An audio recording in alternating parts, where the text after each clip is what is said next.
সরকারি কর্মজীবীদের গ্রেপ্তারে অনুমতি নিতে হবে না কর্তৃপক্ষের, সে সাথে দুদকে কমবে আমলা নির্ভরতা। এমন ৪৭ দফা প্রস্তাবনা তৈরি করেছে দুদক সংস্কার কমিশন। কাল তা তুলে দেওয়া হবে প্রধান উপদেষ্টার কাছে। শফিকুল ইসলাম সবুজের রিপোর্ট।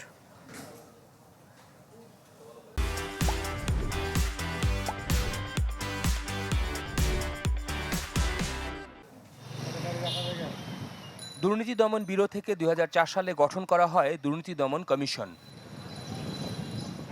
দুর্নীতির বিরুদ্ধে কমিশন গঠনে রাষ্ট্রের এই উদ্যোগ সে সময় প্রশংসিত হয়। তবে দীর্ঘ এই সময়ে দুর্নীতি নিয়ন্ত্রণে খুব একটা কার্যকর ভূমিকা রাখতে পারেনি সংস্থাটি। উল্টো রাজনৈতিক সরকারের আজ্ঞাবহ হয়ে ভূমিকা রেখেছে বেশি। ৫ আগস্টের পর রাষ্ট্রের সংস্কার কর্মসূচির অংশ হিসেবে দুদক সংস্কার কমিশন গঠন করে সরকার। কমিশনের প্রধান ডক্টর ইফতেখারুজ্জামান চ্যানেল 24-কে বলেন, দুদক সংস্কারে ৪৭টি প্রস্তাবনা দেয়া হবে সরকারকে, যেখানে মোটা দাগে প্রতিষ্ঠান হিসেবে জনগণের কাছে দুদকের দায়বদ্ধতা নিশ্চিত করা হবে। একটা হচ্ছে দুদকের কার্যকরতা, দুদকের স্বাধীনতা এবং তার নিরপেক্ষতা ইত্যাদি। দ্বিতীয় হচ্ছে যে দুদক একা কোনো দেশেই পৃথিবীর অন্য দেশের মতো বাংলাদেশেও দুদক একা দুর্নীতি নিয়ন্ত্রণ করতে পারে না, পারবে না। সরকারি কর্মকর্তাদের গ্রেফতারের পূর্বে অনুমতি নেয়ার বিধানও বাতিল হচ্ছে।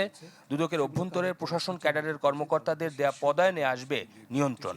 দুদকের কমিশনার এবং চেয়ারম্যান নিয়োগের বিষয়টি মোটা দাগে সেখানে যে দলীয় প্রভাব কাজ করেছে সেটা সবাই জানে। এর থেকে উত্তরণের উপায় আমাদেরকে বের করতে হয়েছে।